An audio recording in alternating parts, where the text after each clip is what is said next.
Hey Lakers fans, welcome back. Today we're diving deep into all the latest moves, rumors, and possibilities as the trade deadline approaches. There's so much chatter around the league, and the big question on everyone's mind is what Rob Pelinka and the front office are going to do with the roster. Are they going to make a splash and shake things up, or are we looking at a quiet deadline where nothing really changes? Honestly, the reality is that the Lakers have a delicate balancing act to manage. They want to improve the team immediately, sure, but they also need to maintain flexibility for the offseason, preserve future assets, and make moves that can help them build long-term around the core pieces. Every trade, every decision, has to fit into this bigger picture, which is why the strategy isn't always obvious on the surface. Right now, the Lakers' assets are limited but not meaningless. They have a first-round pick and a second-round pick that could be leveraged, plus a collection of expiring contracts. Expiring deals are actually quite valuable because they give the team the freedom to reshape the roster without long-term financial burden. The challenge is to use what's available in a way that maximizes immediate upgrades while also keeping the cap space intact for future opportunities. This is where the conversation gets interesting because it's not just about who can contribute next season. It's about who fits the Lakers' timeline, their style of play, and their financial plan. You have to think beyond one trade and consider combinations, sequences, and flexibility. When I think about who the Lakers could realistically target, one team keeps coming to mind: the Brooklyn Nets. There's a strong connection there, and history shows that trades between teams with good relationships tend to be smoother and fairer. It's not a perfect world, but Pelinka and Marks have a track record of trust, and that can be invaluable when negotiating a multi-piece deal. Brooklyn has pieces that match the Lakers' needs: athletic wings, versatile forwards, scoring guards, and a mix of young talent and experience. The key is structuring a trade that makes sense for both sides, giving Brooklyn what they want: cap space, flexibility, and manageable contracts, while the Lakers receive players who can immediately upgrade their rotation. A possible scenario could involve players like Dante DiVincenzo, Zaire Williams, Cam Thomas, Haywood Highsmith, and potentially Akai Abaji. Each of these guys brings something different to the table. DiVincenzo is a solid two-way guard who can defend multiple positions, shoot from the perimeter, and move the ball effectively. Zaire Williams offers versatility on both ends, can handle the ball, and has the athleticism to stretch the floor. Cam Thomas is a young scorer who can create his own shot, something the Lakers need if they're giving up other contributors in a trade. Haywood Highsmith, though less proven, adds size and energy, while Baji brings defensive toughness and a level of experience that complements a younger core. The beauty of this package is that each player comes at a manageable cost, keeping the cap space available for future signings while providing depth across multiple positions. Of course, executing a trade like this isn't simple. It might require multiple moves, using draft picks creatively, or even flipping players with other teams to make the salaries work.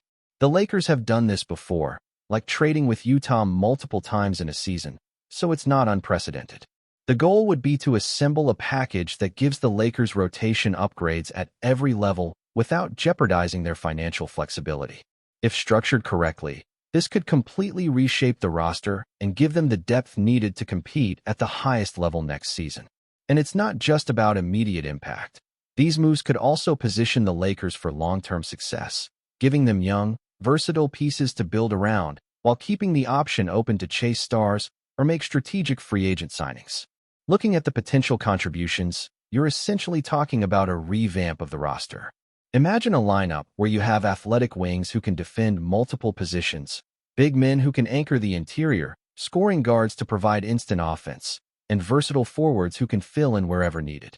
This kind of roster flexibility is exactly what the Lakers are aiming for, especially if they want to be in a position to pivot and make bigger moves in the offseason. The math works too. Contracts are reasonable, the cap is intact, and there's still room to maneuver. It's the kind of trade that addresses immediate weaknesses, prepares for next season, and preserves long-term options. Even considering specific players like Jared Vanderbilt, you can see the thought process. If a trade allows the Lakers to clear money while getting better contributors, that can free up future cap space and maximize the value of existing contracts. It's about finding the right balance, maintaining young talent, improving the rotation, and keeping financial flexibility to make bigger moves down the line. It's not an easy puzzle to solve, but when you map it out, there's a clear path that addresses multiple priorities simultaneously. This is why the trade discussions are so nuanced. It's not just about adding talent, but structuring the deal in a way that aligns with the Lakers' long-term vision.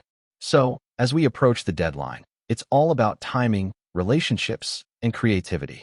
The Lakers need to find a way to bring in players who can contribute immediately, fit the team's system, and maintain the flexibility to make even bigger moves in the offseason. The Brooklyn connection is the obvious starting point, but executing it requires careful planning, multiple steps, and a willingness to use assets wisely. If done correctly, this could be a transformative moment for the franchise, setting up a roster that's deep, versatile, and prepared for multiple scenarios next season. The pieces are out there. It's all about making the right moves to bring them together. Now, thinking about how the Lakers could finalize this, it's all about layering the moves. You can't just pull one trade off and expect everything to fall into place. The key is sequencing. You make the first trade with Brooklyn, bringing in those young, versatile pieces, and then you structure follow-up trades to balance salaries and optimize the roster composition. For instance, certain players like Akai Abaji may require a secondary move to make the numbers work, but that's part of the flexibility that the Lakers have been planning for. By carefully managing the timing and sequence of trades, they can essentially assemble a completely new roster while keeping options open for the offseason.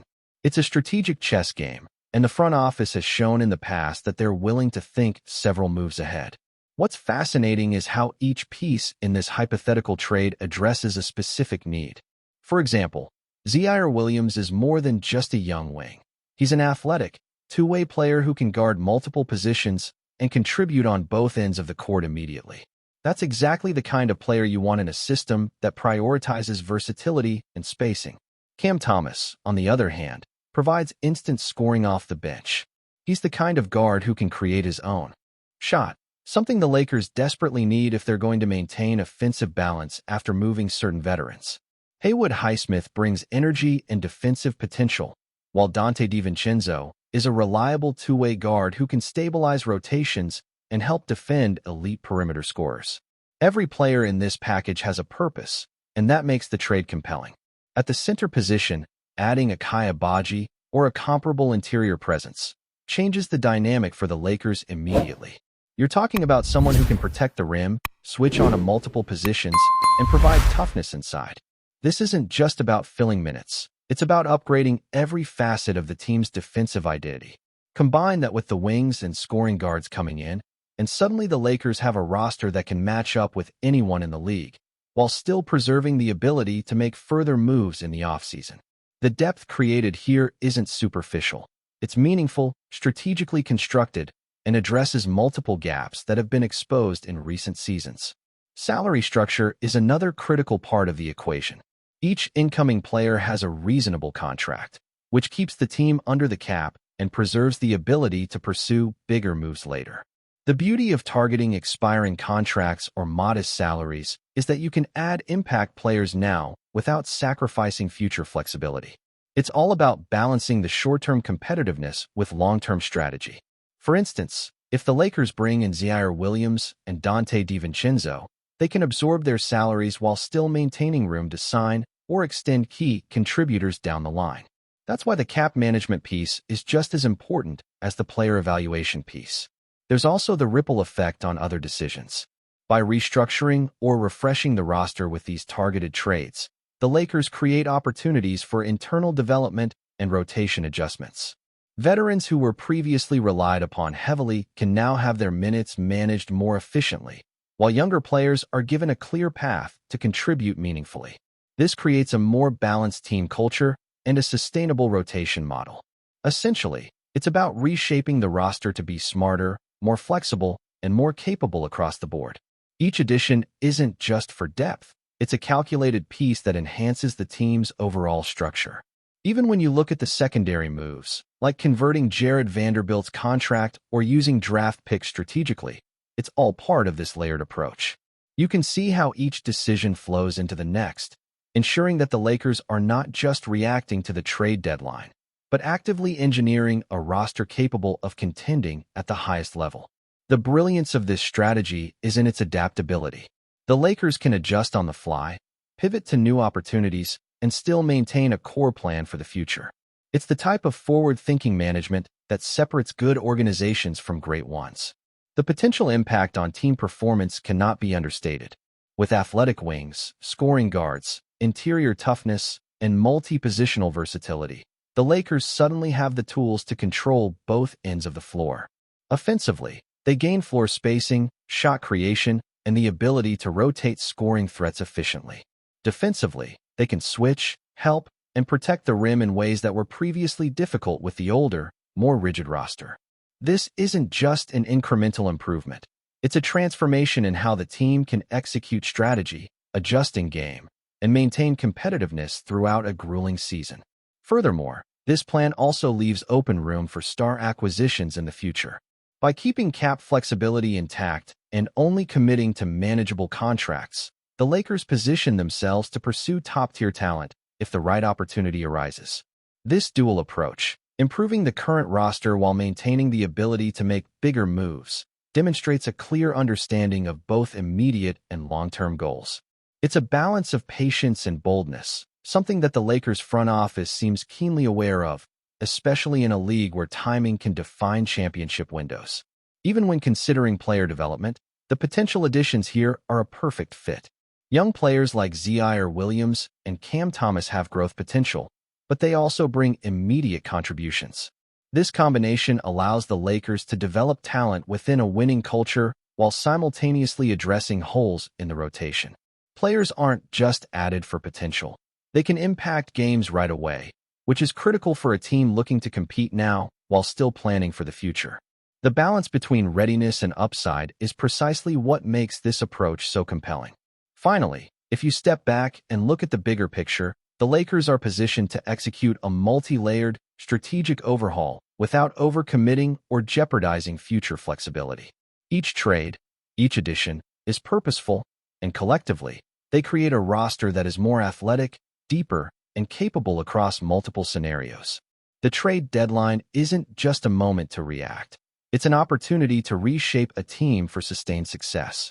By leveraging relationships, making smart financial decisions, and targeting versatile, two-way contributors, the Lakers can set themselves up for both immediate impact and long-term competitiveness. It's a plan that requires precision, patience, and execution, but the payoff could be enormous. A roster built for flexibility, depth, and sustained contention across multiple seasons. Before we continue, we ask that you leave a like and subscribe to the channel so you won't miss any exclusive Lakers updates. Moving on, Kevin Durant's name echoed through the corridors of Los Angeles like a Hollywood rumor that refuses to stay quiet. Whispers around the league suggest that the Lakers may be preparing the stage for one of the most dramatic arrivals in recent NBA memory. According to people close to the situation, Durant's presence in the city was anything but discreet, marked by a reception that felt more like a premiere than a routine visit. The story making the rounds paints a picture of celebration, music, and purple and gold symbolism carefully woven into every detail. While no official announcement has been made, the atmosphere described by insiders hints at confidence rather than coincidence. In Los Angeles, stars rarely move silently, and this moment reportedly carried the unmistakable energy of something big taking shape behind closed doors. Durant, known for his calm demeanor on the court, has always been a magnet for speculation whenever his future appears even slightly uncertain. This time, however, the buzz feels different. The Lakers' front office has remained publicly reserved, yet league executives privately acknowledge that the franchise has been exploring bold scenarios to restore its dominance. Bringing in a player of Durant's caliber would not only reshape the roster, but also send a message across the NBA landscape. Around the city, fans have already begun connecting dots. Social media chatter, sightings, and cryptic comments from those within the Lakers' orbit have fueled the belief that this is more than a passing rumor. Some describe the scene as a symbolic welcome, a signal that Los Angeles is ready to embrace another superstar era. For now, everything remains unofficial, suspended in that familiar space between hope and reality. Still, in a league driven as much by narrative as by numbers, The idea of Kevin Durant arriving in Los Angeles with celebration has captured imaginations. Whether it becomes truth or fades into legend, the rumor alone has already ignited the city. Stay informed exclusively about Los Angeles Lakers news. Subscribe to our channel and hit the like button to keep receiving daily updates. Also, share your opinion on the news in the comments, as your contribution is crucial for the Lakers. Stay tuned for the next video.